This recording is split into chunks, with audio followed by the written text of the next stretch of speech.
chokwadi muri yeZimbabwe ndiri mukati mekufamba mukati mekufafaidza nekutsudzura dziri kuitika maino Zimbabwe rigandingoti izvo paka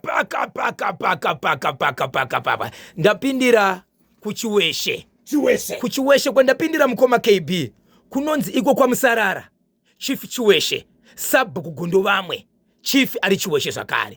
Nyaya yakaitika mukoma KB kune murume akaroora mukadzi ndokubva vagara kwemakore anoita 10 19 years vachigara vese asi havana kumbogara vaita budzi kana kuti mwana. But mukugara kwavo dzimwe hama dzaakutaura dzinoti izvo dzimwe dzenguva murume aitorera mumba make mukadzi mumba make vachisheya room asi murume ainyanya kugara mukati meguta reHarare. Zvadaro mukadzi afa hama dzemukadzi nehama dzemurume vakasvika pamba ndokuzoita nyaradzo vari pamba. Vaita nyaradzo vari pamba pakashevedzwa muprofita kuti abuya pa nokuda kwezvimwe zvaitika uyezve kuti munhu akafa sei. Chii chakapaka kuti vehukama vashedze mubatsiri pamushaba? Vanga vasinganzwisisi nemafiro akaita mukadzi uyu. Urwere hwachika kuti vakawanda vanoti kana uchinge kwafiwa toda kuziva kuti chakambobvuta mumwedu chii. Vanhu avatendi kuti kune nguva yekuti Mwari vanongoti munhu akutisiya. Zvadaro muprofita uyu akaprofita ari pamba akati hembe idzi ndaona so pamba panga paine bhegi raisavhurwa raigara nemukadzi uyu nekuti mukadzi uyu paakamuroora munhu akatombogarawo nevamwe varume akazomutora ana kumutora iri mhandara. Muprofita akati ndaona pane bhegi pane nhumbi but bhegi iri musarivhure iri.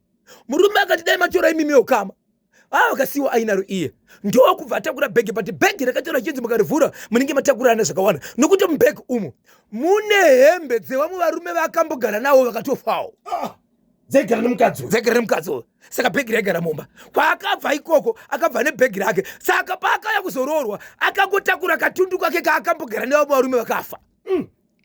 Saka mukati bata cheketa ma1 murume ndokutakura bhegi ndokuya naro kuHarare achiti ndakuenda naro chaziva zvokuita. Asvika mukati meguta reHarare bhazi raakakwira riya paakadzika haana kudzika nenhumbi nekudzisiya bhazi.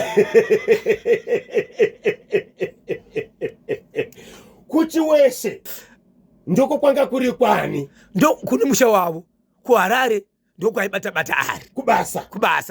Nerufu zvese zvanga zviri kupi kuchiweshe kunova ndiko kupi kunova ndaro mukoma KB inzwai bhazi 3 days raenda radzoka riri kutarisira kuti rimwe zuva tichaona munhu achiti ndakakanganwa zvinhu.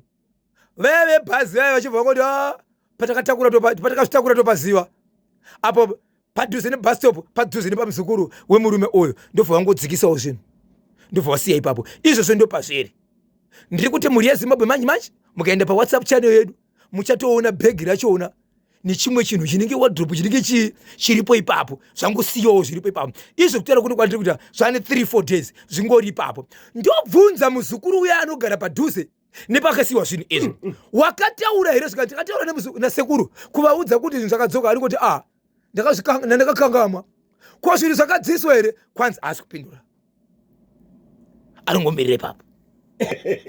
Komati wardrobe yange ichienda kupi? Handizivi kuti chinenge wardrobe chiripo ipapo kana ndaida kuzoendesa kupi nesuitcase nebhegi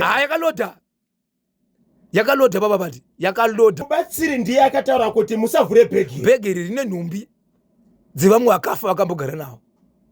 Saka murume paakabva achienda kuHarare ada kuti riite sei? Amene ndaida kuita kupi naro ende kana kuti yange iri nzira here yekungobva naro apa kuti azvirase nekuti akabva asiya mubhazi azvisiya mubhazi ndobva zvanosiyiwawo pazvakatorwa audzwa kudaro haasi kuuya ari kungoti ndakakangawa here.